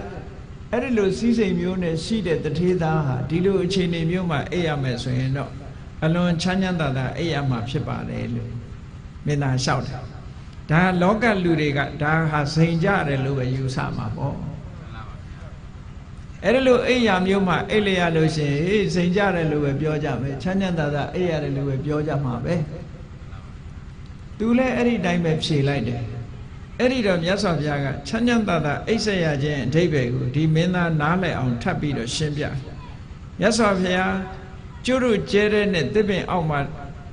ချိန်ဆက်ရတာနဲ့ခုနကလေလုံမိုးလုံတိုက်ကြီးထဲမှာခန်းခန်းနာနာအိယာကြီးတွေနဲ့အိပ်ဆက်ရတာအချမ်းအယံအပြုစုအယူရတွေနဲ့အိပ်ဆက်ရတာဒီနှစ်ခုကိုမြတ်စွာဘုရားကလောကအမြင်အားဖြင့်ကြည့်မယ်ဆိုလို့ရှိရင်ဘုရားအိပ်ဆက်ရတာဆင်းရဲတယ်ခုနကတထေးသားအိပ်ဆက်ရတဲ့နေရာကအမတန်မှချမ်းသာတယ်ဒါလောကလူတွေရဲ့အမြင်ဟောမြတ်စွာဘုရားကရှင်းပြတယ်ကြည့်တဲ့အဲ့ဒီတထေးသားမှာတဲ့ရာဂစိတ်တွေဖြစ်ပွားလာလို့ရှိရင်စိတ်နှလုံးဟာပူပန်လာလိမ့်မယ်ရာဂဆိုတာဘယ်တော့မှအလိုမကျဘူးတဏှာရာဂဆိုတာအလိုမကျဘူးစိတ်နှလုံးကိုပူပန်စေတတ်တယ်ကိုယ်ဆင်းရဲမှုကိုဖြစ်စေတတ်တယ်စိတ်ဆင်းရဲမှုကိုဖြစ်စေတတ်တယ်အဲ့ဒီကိုယ်နှုတ်နှလုံးကိုပူပန်စေတတ်တဲ့ရာဂကြောင့်ဖြစ်ပေါ်လာတဲ့အပူတွေ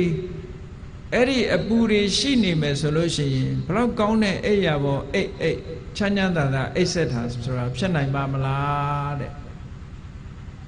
အဲ့ဒီလိုရာဂဆိုတဲ့အတွင်းပူတွေစိတ်နှလုံးထဲမှာပူလောင်နေတဲ့အပူတွေနဲ့အိတ်ဆက်လို့ရှိရင်သူဟာဆင်းရဲတဲ့စင်စင်ရဲရဲအိတ်ဆက်ရတာပဲအဲ့ဒီလိုစင်စင်ရဲရဲအိတ်ဆက်ရခြင်းအကြောင်းဖြစ်တဲ့ရာဂဆိုတဲ့တရားကိုငါဟာအရှင်းပယ်ထားပြီးသားဖြစ်တယ်ပေါ့ငါမှစိတ်နှလုံးကိုပူပန်စေတတ်တဲ့ရာဂဆိုတာငါမှမရှိဘူးတဲ့ဆိုလိုတာကမြတ်စွာဘုရားရဲ့ရည်ရွယ်ချက်ကဘုရားမှာအတွင်းပူမရှိဘူးပေါ့ခုနကအပြင်ကဘလောက်စိန်ကြကြအတွင်းကအပူနဲ့ဆိုရင်ဘယ်တော့မှချမ်းသာမှာမဟုတ်ဘူးပေါ့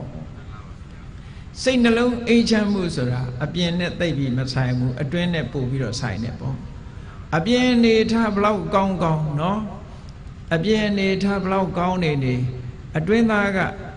ပူပန်မှုတွေရှိနေတဲ့ပုဂ္ဂိုလ်တယောက်ဟာဘယ်တော့မှချမ်းသာဖို့ရဆိုတာမရှိနိုင်ဘူးပေါ့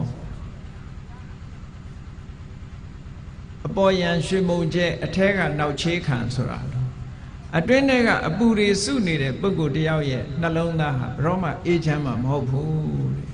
မြတ်စွာဘုရားကငါရဲ့နှလုံးသားဟာရာဂဆိုတဲ့ပူပန်စေတတ်တဲ့တရားတွေလုံးဝကင်းရှင်းပြီးပြီတဲ့လုံးဝအကျွင်းကြံမရှိအောင်ပယ်ထားပြီးဖြစ်သည့်အတွက်ကြောင့်ငါဟာချမ်းချမ်းသာသာအိပ်ဆက်ရတာဖြစ်တယ်ပေါ့ဟောရာဂဆိုတဲ့အပူမရှိလို့ချမ်းချမ်းသာသာအိပ်ဆက်ရတယ်ထို့တူပဲဒေါသကြောင့်ဖြစ်တဲ့ပူပန်ဆင်းရဲမှုတွေဆိုတာရှိတယ်အေးကြည့်လေတယောက်နဲ့တယောက်မတည့်လို့စိတ်ကောက်နေမယ်ဆိုလို့ရှိရင်အိပ်ပျော်မှာမဟုတ်ဘူးလေအဲ့ဒီနေဟာအိပ်မပျော်ဘူးစိတ်ထဲမှာအလိုမကျဖြစ်နေလို့ရှိရင်ဒေါသတွေထွက်နေတဲ့ပုဂ္ဂိုလ်တယောက်ဟာအိပ်လို့မရဘူးဘလောက်ကောင်းတဲ့အိပ်ရာကြီးပေါ်တင်ပေးဒီပုဂ္ဂိုလ်ဟာတအုံနှွေးနှွေးနဲ့စိတ်ဆိုးပြီးတော့ဘယ်တော့မှစိတ်ထဲမှာချမ်းသာမှုရမှာမဟုတ်ဘူးအေးမြတ်စွာဘုရားကငါမှအဲ့ဒီလိုတအုံနှွေးနှွေးရင်ကိုပူနွေးစေတတ်တဲ့ပူလောင်စေတတ်တဲ့ဒေါသဆိုတာငါမှမရှိတော့ဘူးတဲ့လုံးဝဖယ်ရှားထားပြီးသားဖြစ်တယ်ဒါကြောင့်မို့လို့ငါရဲ့ရင်ဟာအေးနေတယ်ပေါ့အေးနေသည့်အတွက်ကြောင့်ငါဟာချမ်းချမ်းသာသာအေးရတယ်ထို့တူပဲမောဟအမှန်မသိတဲ့မောဟဟာလည်းပဲပြဿနာတွေကိုတက်စေတတ်တယ်ပြဿနာကိုတက်စေတတ်သည့်အတွက်ကြောင့်မောဟဟာလည်းပဲပူလောင်မှုကိုဖြစ်ပေါ်စေတတ်တဲ့သဘာဝတရားတစ်ခုပဲအဲ့ဒီပူလောင်မှုကိုဖြစ်စေတတ်တဲ့မောဟရှိနေတဲ့ပုဂ္ဂိုလ်တယောက်ဟာဘယ်တော့မှချမ်းချမ်းသာသာအိပ်ဆက်ရတာဆိုတော့မဖြစ်နိုင်ဘူးတဲ့အဲ့ဒီမောဟဆိုတဲ့တရားကိုငါတဏ္ဍာမှာအကျွင်းကြံမရှိအောင်ငါဖယ်ရှားထားပြီးသားဖြစ်တယ်ဒါကြောင့်မို့ငါရဲ့တဏ္ဍာမှာပူလောင်နှလုံးသားကိုပူလောင်စေတတ်တဲ့ရာဂဆိုတာလည်းမရှိဘူးဒေါသဆိုတာလည်းမရှိဘူးမောဟဆိုတာလည်းမရှိဘူးတခြားအကုသိုလ်တွေလည်းမရှိဘူးဒါကြောင့်မို့လို့နှလုံးသားကြည်လင်အေးမြပြီးတော့ငြိမ်းချမ်းနေတာအဲ့ဒါကြောင့်မို့လို့ငါရဲ့အိပ်ဆက်နားနေမှုဟာဘယ်နေရာပဲဖြစ်ဖြစ်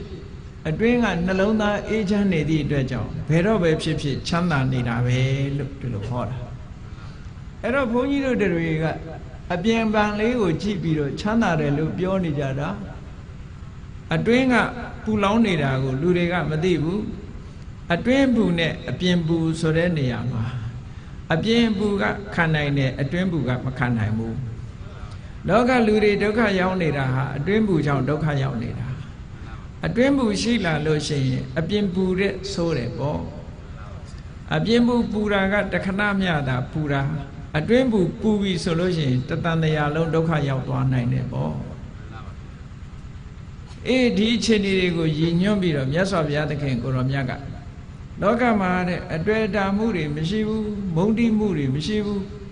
မှားမှားယွင်းယွင်းဒီတွေ့ဝေမှုကြောင့်မှားမှားယွင်းယွင်းချွတ်ချော်မှုတွေမရှိဘူးဆိုတဲ့ပုဂ္ဂိုလ်တယောက်ဟာအမြဲတမ်းချမ်းချမ်းသာသာအိပ်ဆက်ရတဲ့ပုဂ္ဂိုလ်ပဲဖြစ်တယ်တဲ့နှလုံးသားကိုပူလောင်စေတတ်တဲ့ကိလေသာတွေမကင်းသေးတဲ့ပုဂ္ဂိုလ်ဟာကိလေသာတွေနှလုံးသားထဲမှာမငြိမ့်သေးဘူးဆိုလို့ရှိရင်ထိုပုဂ္ဂိုလ်ဟာဘယ်တော့မှချမ်းချမ်းသာသာအိပ်ဆက်ရတဲ့ပုဂ္ဂိုလ်ဆိုတာမဖြစ်နိုင်ဘူးလို့ဒီလိုဟတ္တကမင်းသားကိုရှင်းလင်းပြီးတော့မြတ်စွာဘုရားဟောတာအဲ့တော့မြတ်စွာဘုရားရဲ့အဓိပ္ပာယ်ကချမ်းချမ်းသာသာအိပ်ဆက်ရခြင်းဆိုသည်မှာနှလုံးသားအပူငြိမ့်ပြီးတော့ကိလေသာခတ်သိမ်းငြိမ့်နေတဲ့ပုဂ္ဂိုလ်ရဲ့အိပ်ဆက်မှုသာလင်ချမ်းချမ်းသာသာအိပ်ဆက်ရခြင်းလို့ဆိုနိုင်တယ်ကိလေသာအပူတွေရှိနေတဲ့ပုဂ္ဂိုလ်ရဲ့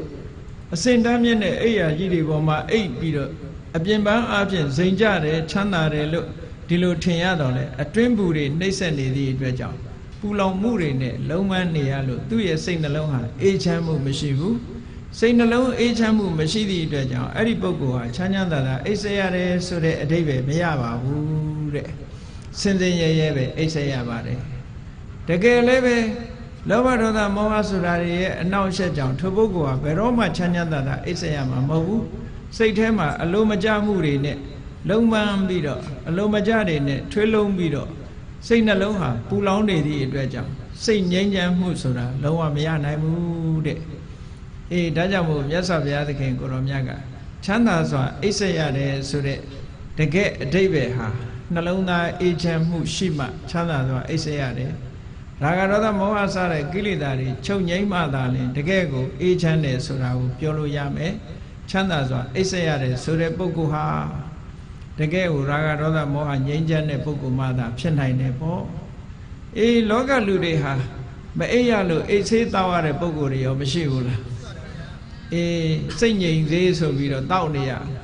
နှလုံးသားအပူတွေအကြောင်းမလို့တညာလုံးအိတ်မပျော်ဘူးတဲ့တောကတွေဖြစ်နေလို့တညာလုံးအိတ်မပျော်ဘူးတဲ့အဲ့ဒီအပူတွေကြောင့်အိတ်မရလို့အိတ်ဆေးတောက်ပြီးတော့အိတ်ကြနေရတယ်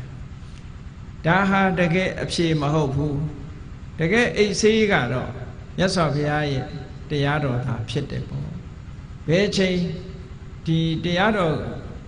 ကိုလိုက်နာကျင့်ကြံကြိုးကုပ်အားထုတ်မယ်ဆိုရင်လောဘတွေလျှော့ချနိုင်မယ်ဒေါသတွေလျှော့ချနိုင်မယ်မောဟတွေလျှော့ချနိုင်မယ်နောက်ဆုံးလောဘဒေါသမောဟတွေကင်းပြီးတော့နှလုံးသားရဲ့ပူလောင်မှုတွေအကုန်ကင်းသွားရင်ဘယ်နေရာမှာပါနေစိတ်နှလုံးဟာအေးချမ်းနေမှာပဲဖြစ်တယ်ဒါကြောင့်မို့တရားချစ်ခင်သူတော်စင်ပြိဿအပေါင်းတို့သည်တို့တွေဟာစိတ်နှလုံးအေးချမ်းသာယာမှုရှိမှသာလျှင်ချမ်းသာစွာအိပ်ဆက်ရတယ်ဆိုတဲ့အဓိပ္ပာယ်ကိုအပြည့်အဝရကြမှာဖြစ်တယ်တမန်အားဖြင့်ကြည့်ပြီးတော့တို့တွေဟာချမ်းသာစွာအိပ်ဆက်ရတယ်လို့ဖြေလို့ရှိရင်မပြည့်စုံတဲ့စကားမျိုးသာဖြစ်တယ်ပေါ့အဲ့ဒါလိုသဘောကျပြီးတော့တို့တွေဘာလို့ရမလဲချမ်းချမ်းသာသာအိပ်ဆက်ရခြင်းရဲ့အဓိပ္ပာယ်ပြည့်စုံအောင်ဘာလို့ရမလဲနှလုံးသားကိုပူလောင်စေတတ်တဲ့ရာဂတွေဖယ်ရှားဖို့ကြိုးစားရမယ်ဒေါသတွေဖယ်ရှားနိုင်အောင်ကြိုးစားရမယ်မောဟတွေဖယ်ရှားနိုင်အောင်ကြိုးစားရကဲကြိုးစားပြီဆိုတဲ့အခါမှာရာဂဖယ်ရှားအောင်ဘာနဲ့ကြိုးစားမလဲရာဂကိုဖယ်ရှားဖို့ရာအတွက်နံပါတ်1ကဘုန်းကြီးတို့တွေရာဂဟာဘာကြောင့်ဖြစ်နေသလဲလို့ဆိုရင်တင့်တယ်မှုလို့စိတ်ကအာယုံပြုတ်နေသည့်အတွက်ကြောင့်သူ့ဘနမိတ်ကိုအာယုံပြုတ်ထားသည့်အတွက်ကြောင့်ရာဂဟာတိုးတဲ့တိုးလာတာဖြစ်တယ်ဒါကြောင့်မို့လို့မတင့်တယ်ဘူးဆိုတဲ့အတုပကမ္မထံဗမာစကားထဲမှာအတုပလို့ဆိုလို့ရှိရင်မသာသွားတတိယနေတာမျိုးဖြစ်တတ်တယ်နော်အဲ့ဒါကိုပြောတာမဟုတ်ဘူးအတုပကမ္မထံဆိုတာမိမိတို့အသက်ရှင်လျက်ဖြစ်တော်လဲခန္ဓာကိုယ်မှာတင့်တယ်မှုမရှိတာတွေကိုဆင်ခြင်စဉ်းစားတတ်ရမယ်ရွံ့ရှာဝယ်သဘောတွေကိုဆင်ခြင်စဉ်းစားတတ်ရမယ်ဘယ်လိုဆင်ခြင်စဉ်းစားတတ်မလဲဆိုရင်ကြည်လေကိုယ်ခန္ဓာကိုယ်ဟာမတင့်တယ်ဘူးရွံ့စပွဲဆိုတာဟာအလွယ်လေးနဲ့စဉ်းစားလို့ရတယ်ကိုယ့်ကိုယ်ကိုဟုတ်လားတလားနှစ်လားရေမချိုးမျက်နှာမသိဖဲနေကြည့်ပေါ့မွေးကြိုင်တဲ့အနတ်တွေထွက်လာမလားနန်စော်တဲ့အနတ်တွေထွက်လာမလားစဉ်းစားကြည့်ပေါ့ခန္ဓာကိုယ်ရဲ့သဘာဝတကယ်တော့လှပတင့်တယ်တာမဟုတ်ဘူးအပြင်ကဝတ်စားဆင်ရင်တာတို့ဖိလိမ့်တာတို့ဒါတွေကြောင့်မို့လို့လူတွေဟာလူကြားထဲမှာဝင်လို့ရတာနော်အဲ့ဒါလို့မတင့်မတဲရွံ့စပွဲသဘောတွေကိုဆင်ခြင်စဉ်းစားခြင်းဖြင့်အတုပတင်ညာကိုနှလုံးသွင်းခြင်းဖြင့်ရာဂကိုဖယ်ရှားနိုင်တယ်တဲ့ရာဂကိုလျှော့ချတယ်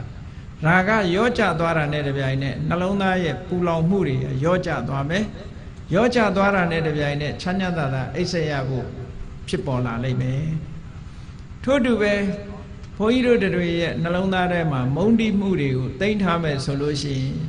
နှလုံးသားဟာအမုန်းတရားတွေလွှမ်းမိုးနေသည့်အတွက်ကြောင့်ဘယ်တော့မှချမ်းသာမှာမဟုတ်ဘူးတဲ့အဲ့ဒါကြောင့်မို့လို့ဒီအမုန်းတရားတွေကိုဖယ်ရှားနိုင်ဖို့အတွက်မေတ္တာသက်ဝင်ချစ်ခင်စေတတ်တဲ့မေတ္တာတရားကိုပွားများအထောက်ကြရမယ်အဲ့တော့မေတ္တာနှလုံးသားနဲ့အစားထိုးပြီးတော့နေနိုင်မှသာလေဘုန်းကြီးတို့ရဲ့နှလုံးသားထဲဟာအမုန်းတရားတွေကင်းစင်သွားလိမ့်မယ်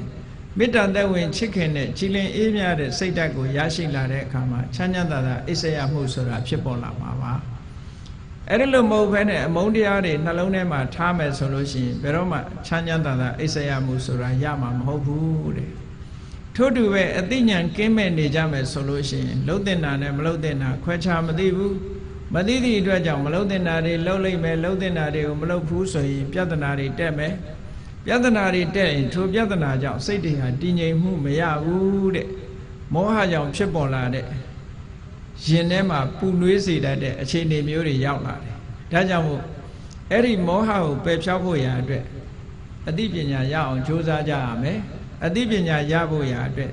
တရားနာရမယ်တရားစာအုပ်တွေဖတ်ရမယ်နော်သုတမယဉာဏ်ရမယ်ကမ္မထံတရားအားထုတ်ရမယ်အားထုတ်လို့ရှိရင်ဘာဝနာမယဉာဏ်တွေရလာမယ်သုတမယပညာဘာဝနာမယပညာဒီပညာနှစ်ခုပြင်မောဟကိုလျှော့ချနိုင်တယ်ပေါ့နောက်ဆုံးဟာသဘာဝတရားတွေရဲ့အစစ်မှန်ကိုသိမြင်ခြင်းဖြင့်မှန်မှန်ကန်ကန်စဉ်းစားတွေးခေါ်နိုင်တဲ့အသိဉာဏ်ကိုရရှိခြင်းဖြင့်သင်္ခါရတရားတွေရဲ့မမြဲတဲ့သဘောတွေကိုဆင်ခြင်စဉ်းစားခြင်းဖြင့်ဘုန်းကြီးတို့တွေဟာပူလောင်မှုတွေရောတတ်မဲ့မှုတွေရောအလုံးကိုလျှော့ချသွားနိုင်ပါလိမ့်မယ်တဲ့ အဲ့ဒီလိုပူလောင်မှုတွေတတ်မဲ့မှုတွေရှော့ချသွားနိုင်တာနဲ့တပြိုင်နက်ချမ်းသာစွာအိပ်စက်ရမှုဆိုတာရရှိလာမှာဖြစ်ပါတယ်အေးဒါကြောင့်မို့လို့ရာဂဒေါသမောဟဆိုတဲ့အခြေခံအကုသိုလ်တရားသုံးပါးကိုဖယ်ရှားပြစ်ခြင်းဖြင့်အခြားအကုသိုလ်သဘာဝတရားတွေကိုလည်းဖယ်ရှားနိုင်မှာဖြစ်တယ်ဒါကြောင့်မို့တရားချစ်ခင်သူတော်စင်ပြိဿတို့သည်တို့တွေချမ်းချမ်းသာသာအိပ်စက်ရဖို့အတွက်ဘာလုပ်ရမလဲဆိုတာရာဂဒေါသမောဟဆိုတဲ့ဒီတရားတွေကိုဖယ်ရှားဖို့ရအဓိကဖြစ်တယ်ဆိုတာကိုယ်စီကိုယ်ငါသဘောကျပြီးတော့ဟောဒီဟတ္တကတုတ်လာတဲ့မြတ်စွာဘုရားရဲ့အဖြေချမ်းသာစွာအိပ်စက်ရခြင်းရဲ့အဓိပ္ပာယ်ကိုအလေးနဲ့စဉ်းစားပြီးတော့လောဘဒေါသမောဟစတဲ့ကိလေသာအပူတရားတွေကိုဖယ်ရှားနိုင်အောင်ကြင်ကြံကြိုးကုပ်အားထုတ်နိုင်ကြပါစေကုန်သတည်း